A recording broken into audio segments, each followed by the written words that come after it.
Welcome back to another episode of the Pack-A-Day Podcast. You can get all your Pack-A-Day updates by following us on Twitter at Pack-A-Day Podcast, and remember to subscribe to the podcast on YouTube. My name is Andrew Mertig. I am filling in for Andy Herman today. You can find me on Twitter at Andrew Mertig. I'm going to go ahead today and just follow Jacob Wessendorf's lead from yesterday and open today's episode up to a mailbag, but explicitly I was looking for some hot takes, and I think we got a few, so hopefully you'll find this pretty interesting. The first one comes from Todd, who is at Pilprin, and he says, player value is largely determined by scheme fit and usage. A player is either a plus or a minus of his talent based on the team they are playing for and the system that they run. So I guess I would say I agree with this on the surface. One of the things that I'm reminded of is I heard Jordan Palmer say most teams bust on quarterbacks instead of the quarterback busting on the team. So you see that with a team like the Bears over and over again as they, continue to just try with quarterbacks and fail. And I'm afraid that they are just repeating history with Justin Fields. When you don't prepare the infrastructure and the culture to make players successful, you're not going to see success. And I think that's why you see teams like the Ravens, the Packers, the Steelers, the 49ers, the Patriots, etc., be really good over a long stretch of time.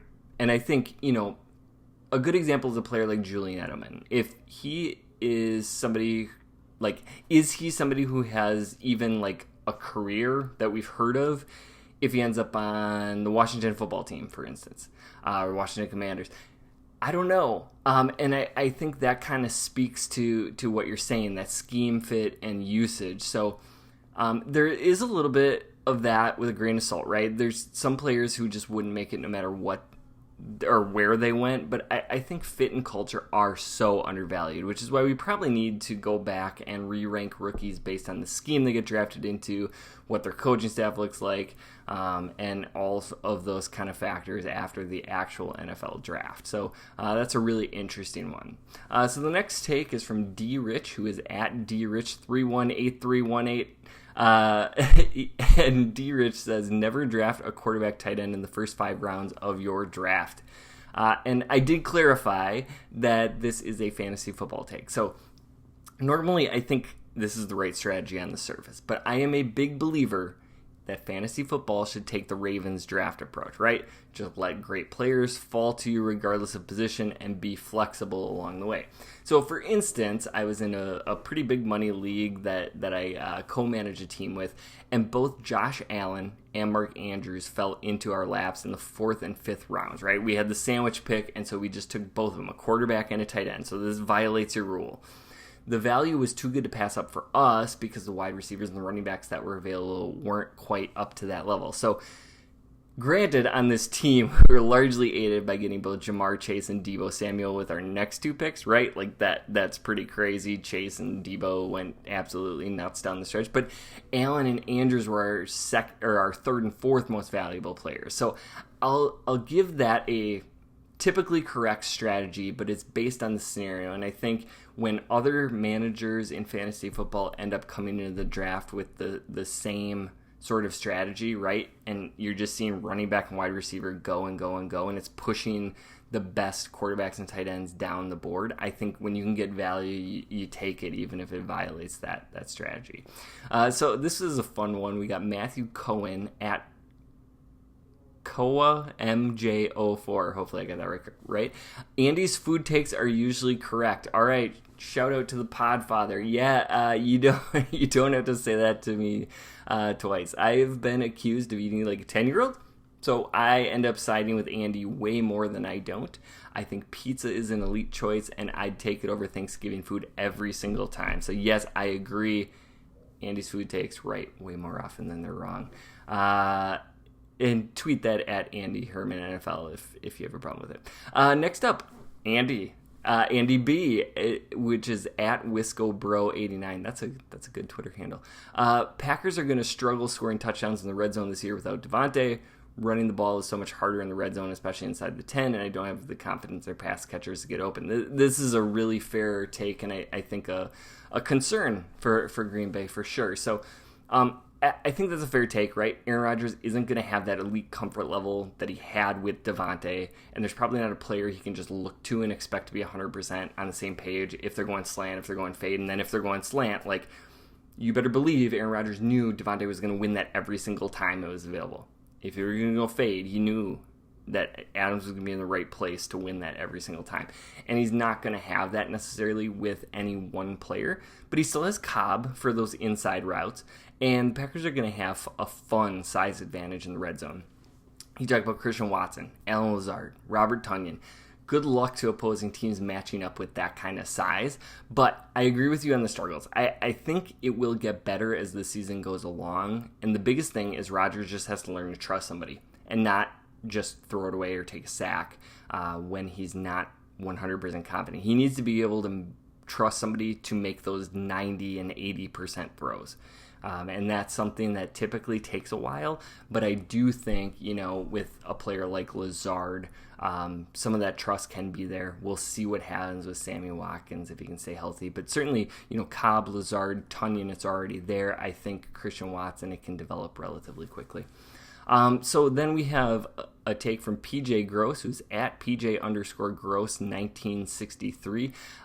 Teams try to convert a wide receiver to tight end, but has anyone tried to convert an offensive lineman into a tight end, hoping to get a great blocking tight end similar to what Big Dog is in the Packers offense? And this is interesting. I did some Googling on this one because I wasn't totally sure. There have been a bunch of tight ends converted into offensive linemen, and some of these I knew and I discovered even more, but mostly most of those were during their college tenure. But one that I do remember is Jason Peters actually played tight end for the Bills for a season before moving to tackle, and now he's going to the Hall of Fame when he retires. So that's a fun one. Joe Staley, Ben Barch, Bernard Raymond, they made the change in college, and that's just to name a few. There's a bunch of tackles who played tight end at some point. Fun fact, J.J. Watt was actually a tight end at whatever directional Michigan school, I think Central Michigan, he went to before he transferred to Wisconsin. The Bengals tried to move Jake Fisher to offensive tackle, or from offensive tackle to tight end, but that didn't particularly have much success. So, I said on the audio pod several years ago, I thought this was the next stage in NFL football, right? Like, we went to all of these passing-oriented offense. Linebackers and safeties are getting lighter. Teams are just going to bring out 6- and 7-man offensive lines to grind them. Or they're going to bring in 2 or 3 tight end packages and then have the flexibility to have those guys go in line and sort of a goal line package, spread them out because they're tight ends. And, they if you had really versatile athletes at tight end, you could do that. I think the Seahawks kind of were successful in that 6-man offensive line. So if you want to consider this moving an offensive lineman to tight end, George Fant, who actually just had a really phenomenal season at just tackle for the Jets, but while he was with the Seahawks, he was really their 6th offensive lineman and came in and played a lot of tight end. Even if that wasn't his title on the roster, informally he was playing that. So while it may not come as an official position switch, I do think that there are teams that do this, and I think we're going to see more of it. And there are plenty of guys who Matt LaFleur has worked with who have been successful doing it. So maybe we do see the Packers taking it on. I would have thought we would have seen this a little bit more.